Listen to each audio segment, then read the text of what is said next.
There's a truth that could save 90% of marriages, but most women will never accept it. They'll call it sexist, outdated, wrong.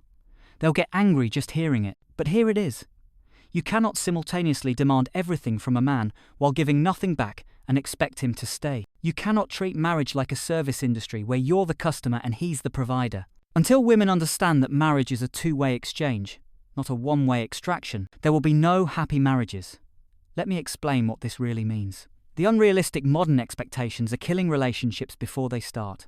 Women today want a man who makes 6 figures but is home by 5 p.m, who's emotionally available but never weak, who helps with housework but maintains masculine frame, who's romantic like a movie but practical like an accountant, who reads her mind but also surprises her. It's not a partner they want. It's a shape-shifting servant who exists solely to meet their ever-changing needs. I had a client whose wife gave him a list of improvements needed to save their marriage. 23 items. Everything from earning more money to being more spontaneous to helping more with kids to working out more. When he asked what she was working on for the marriage, she said, "I'm here, aren't I?" That's the modern dynamic. Her presence is the gift. Everything else is his job. This idealized image of a partner comes from social media poison. Every day, women consume content about high-value men and what you deserve, and never settle. They see curated relationships, fictional standards, impossible benchmarks. Then they look at their real husband, tired from work, human, flawed, and feel cheated. They're comparing the emotional entitlement has reached absurd levels. Many women believe their emotions are their partner's responsibility. Feeling sad? He should fix it. Feeling insecure? He should reassure constantly. Feeling bored? He should entertain but reverse it. When he's struggling, stressed, exhausted? Suddenly that's also his problem to solve. The emotional labor only flows one direction. A guy told me his wife expects 2 hours of emotional check-ins daily. 2 hours of talking about her feelings, her day, her concerns. When he tried sharing his work stress, she said he was trauma dumping and needed therapy instead. She wanted unlimited emotional support while offering none. That's not partnership, that's emotional vampirism. The reciprocity imbalance is what actually kills marriage. Relationships are exchanges. Time for time, effort for effort, care for care.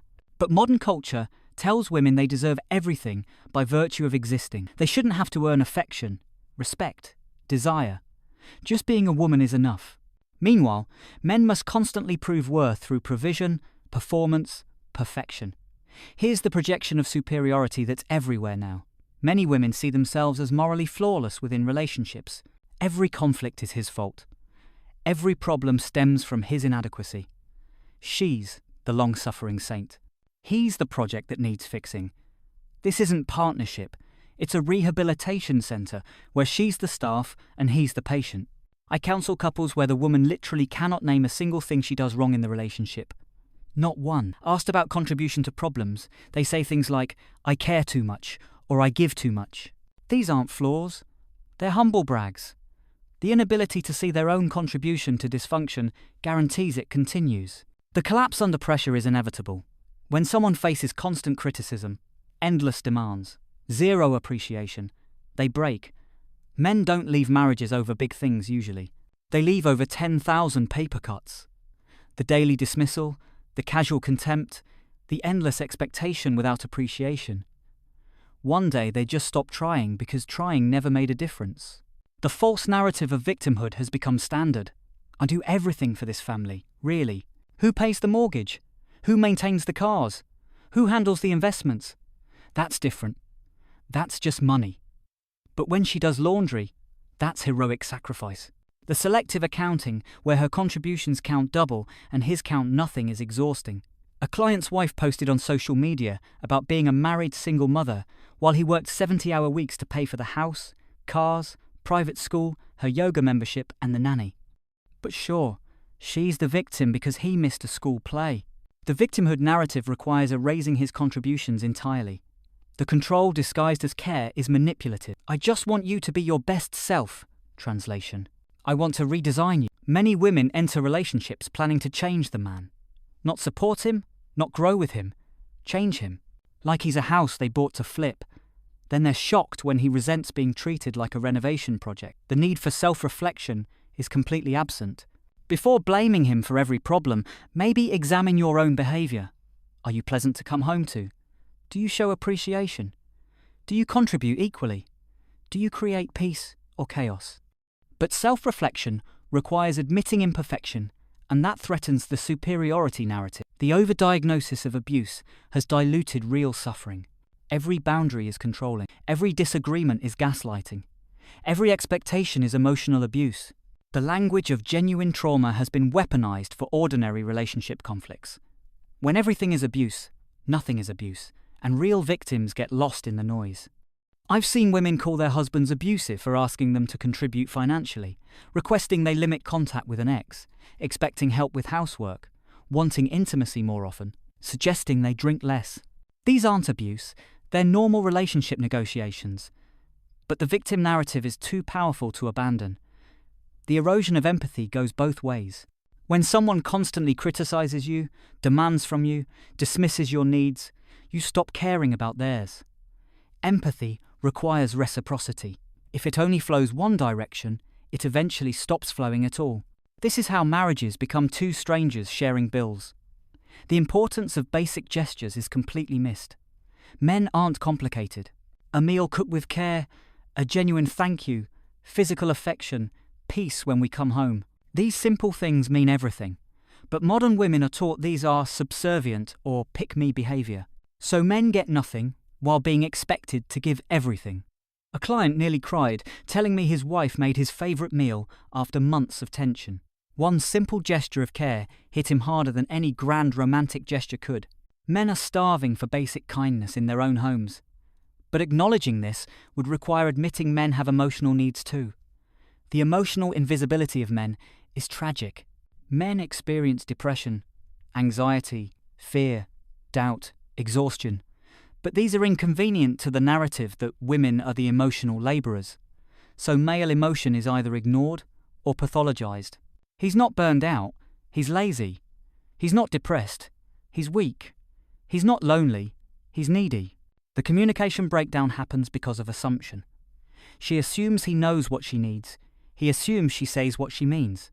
She speaks in hints, he speaks directly. She wants emotional validation, he offers solutions. Neither is wrong, but without understanding the difference, every conversation becomes conflict. Here's a perfect example. Wife says, "The house is messy." She means, "I'm overwhelmed and need help." He hears, "The house is messy," and agrees. She gets angry he didn't offer to help. He's confused because she didn't ask. This isn't communication, it's expecting telepathy. The two extremes of feminine behavior both destroy marriages. The martyr who does everything while complaining constantly, and the controller who manages everything while respecting nothing. Both positions prevent partnership. One makes herself indispensable but insufferable. The other makes herself the boss of someone who didn't apply for the job. The need for emotional literacy is critical. Learn to express needs without attack. I need help with dinner, not you never help with anything. Learn to receive feedback without defensiveness. Learn to disagree without destruction. But this requires admitting you don't already know everything, which threatens the superiority complex. The equality and responsibility means both people own the relationship's success or failure. Not 50-50 on every task, but 100-100 on commitment. Both fully invested, both fully accountable. But modern culture tells women their prize is to be won, not partners to contribute. This creates entitlement that poisons everything. The misuse of moral high ground isolates women from their partners. When you position yourself as morally superior, connection becomes impossible. Intimacy requires equality, vulnerability, shared humanity. But if you're the enlightened one, and he's the project, there's no room for real connection. The consequences of devaluation are predictable. When someone feels unseen, unappreciated, devalued, they emotionally withdraw. This isn't punishment, it's self-preservation. You can only pour into an empty cup for so long before you have nothing left to give. Then she wonders why he's distant when she spent years pushing him away. The false belief in self-sacrifice creates resentment. Many women overfunction in relationships, doing things nobody asked for, then resenting the lack of appreciation. Making elaborate meals nobody requested, organizing systems nobody wanted, creating standards nobody agreed to, then feeling victimized when others don't celebrate their unsolicited labor.